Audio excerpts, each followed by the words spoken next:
मनुष्य के जीवन में पाप और दुख की इतनी गहनता इसलिए है कि तुम खाली होने को जरा भी राजी नहीं। और जो खाली होने को राजी नहीं वो कभी ध्यान को ना पा सकेगा।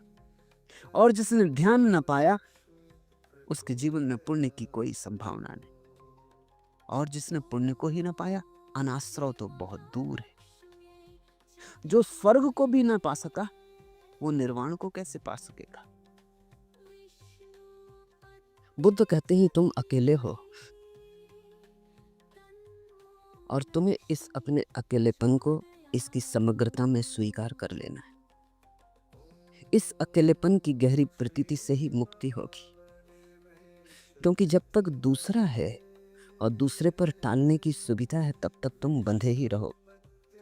कभी संसार तुम्हें बांधेगा और कभी धर्म तुम्हें बांध लेगा। लेकिन बांधने का सूत्र है कि कोई दूसरे पर तुम जिम्मेवारी टालते हो। भगवान वही करवा रहा है तो तुम कर रहे हो। वहां जहां भेजेगा वहीं तुम जाओगे। वो सुख देगा तो सुख, दुख देगा तो दुख।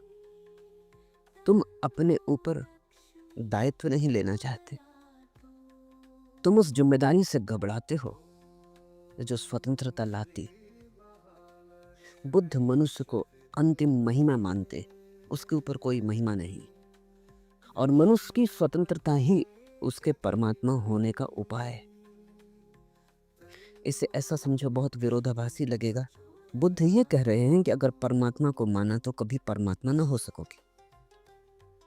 तुम्हारी मान्यता ही बाधा बन जाएगी।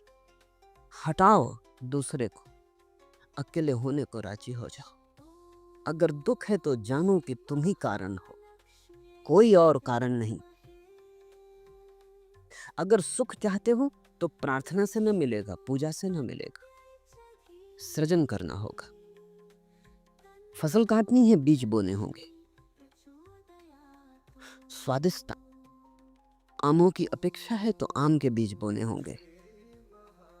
तुम नीम के बीज बोए चले जाओ और आम पाने की आकांक्षा किए जाओ और बीच में परमात्मा का बहाना बनाए रखो, ये न चलेगा।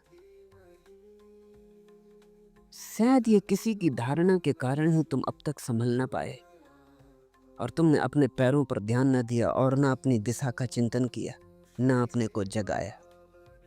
तुम गाफिल से रहे, मूर्छित से चले।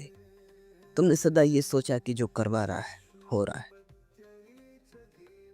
और प्रार्थना कर लेंगे, समझा लेंगे, बुझा लेंगे, रो लेंगे, मना लेंगे, परमात्मा करुणावान।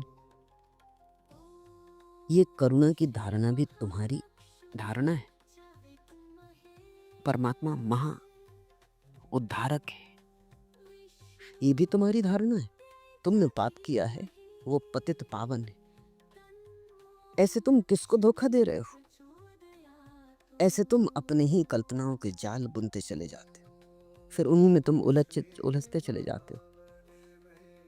बुद्ध कहते हैं कल्पना के जालों को तोड़ो। तुम अकेले हो, तुम्हारे संसार में, तुम्हारे मनोजगत में तुम्हारे अतिरिक्त और कोई भी नहीं। संसार में भी तुम दूसरे को खोजते हो और धर्म में भी दूसरे को खोजते हो। संसार में खोजते हो पत्नी को, पति को, बेटे को, भाई को, बहन को, कोई दूसरा। अकेले होने की वहां भी तुम्हारी तैयारी नहीं। अकेले होने में डर लगता है।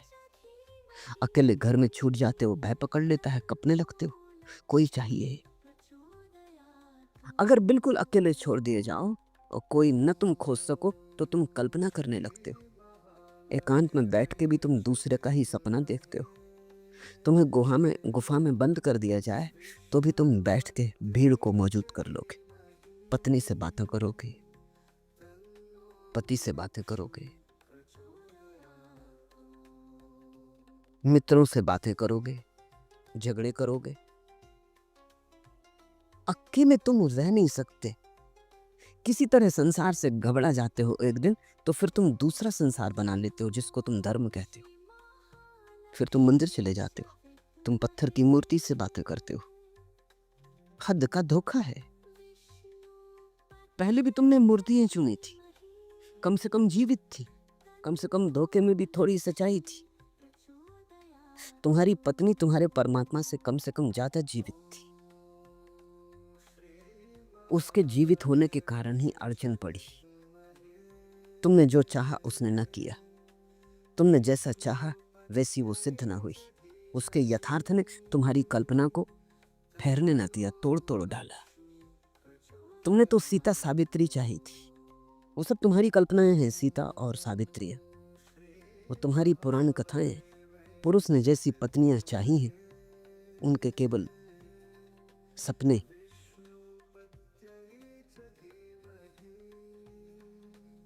सीता साबित न हो सकी तो उस तरफ भी एक जीवित स्त्री थी, किसी कथा का पात्र नहीं। तुमने तो सब तरह से अपने को बुलाने की कोशिश की, लेकिन उसके यथार्थ ने तुम्हारी कल्पना को तोड़ दिया, झकझोर दिया। आखिर तुम घबरा गए। अब तुम मंदिर आ गए। अब तुमने एक पत्थर की मूर्ति से अपना संबंध जोड़ा। ये मूर्ति तुम्हारी कल्पना को तोड़ भी ना सकेगी। ये मूर्ति बिल्कुल ही नहीं है। तुम इस पे बांसुरी रख दोगे इसके ओंठों पर तो ये उतार के नीचे ना रख सकेगी। तुम इसे नचाओगे तो मूर्ति नाचेगी। तुम बिठाओगे तो बैठेगी। तुम राम बनाओगे तो राम बनेगी। तुम कृष्ण बनाओगे तो कृष्ण बनेगी। ये केवल तुम्हारा ही जाल है। अब ये मूर्ति तुमने खोज ली।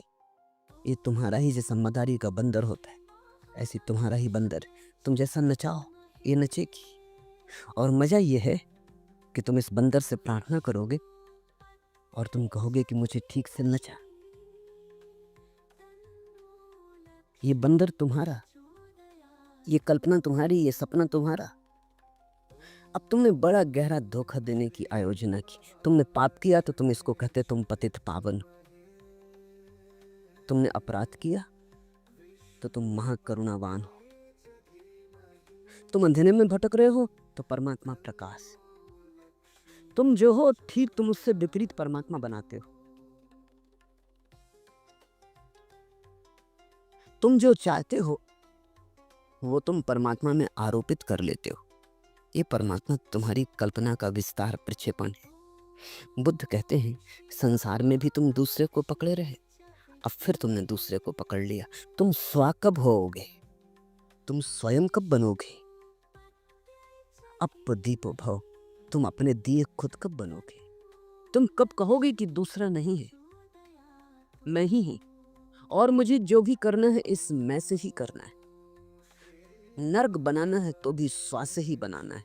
स्वर्ग बनाना है तो भी स्व से ही बनाना है। दुख पाना है तो भी मुझे ही नियंता होना पड़ेगा। आनंद पाना है तो भी मुझे ही यात्रा करनी होगी। मेरे अतिरिक्त कोई भी नहीं। इसलिए तो बुद्ध का धर्म भारत में बहुत दिन टिक ना सका, क्योंकि ये सत्य पर इतना जोर देते हैं और हम कल्पनाशील लोग सत्य पर इतने जोर के लिए राजी नहीं। ये सत्य तो हमें खतरनाक मालूम होता है। हम बिना स्वप्न के जी ही नहीं सकते। वो चाहते ये हो कि तुम्हारी सब कल्पनाएं टूट जाएं, तुम इतने नितांत अकेले छूट जाओ कि कुछ उपाय भागने का न रहे, कहीं और जाने का न रहे, कोई रास्ता न रह जाए अपने से दूर जाने का। तो तुम अपनी ही गहनता में, अपने ही स्वभाव में पाओगे उसे जिसे तुम अभी परमात्मा कह के कल्पित करते हो। परमात्मा कल्पना नहीं, आत्म अनुभव है। बुद्ध कहते हैं न शिकायत न कोई धन्यवाद। वहां कोई है ही नहीं जिसे धन्यवाद दो और कोई है नहीं जिसकी शिकायत करो। बुद्ध तुम्हें अपने पर फेंक देते। बुद्ध तुम्हें इस बुरी तरह से अपने पे फेंक देते हैं, रत्ती भर तुम्हें सहारा नहीं देते, हाथ नहीं बढ़ाते। वो कहते हैं सब हाथ खतरनाक है, सब सहारे खतरनाक है। उन्हीं सहारों के आश्रय तो तुम भटक गए हो। आलंबन मत मांगो। तुम अकेले हो, तुम्हारी नियति अकेली है। इससे तुम राजी हो जाओ।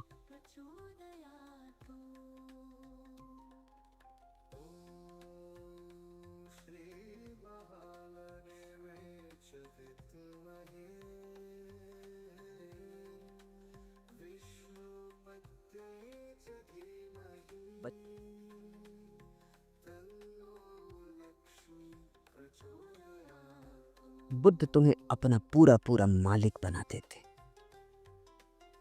यद्यपि ये मालकियत बड़ी महंगा सौदा है।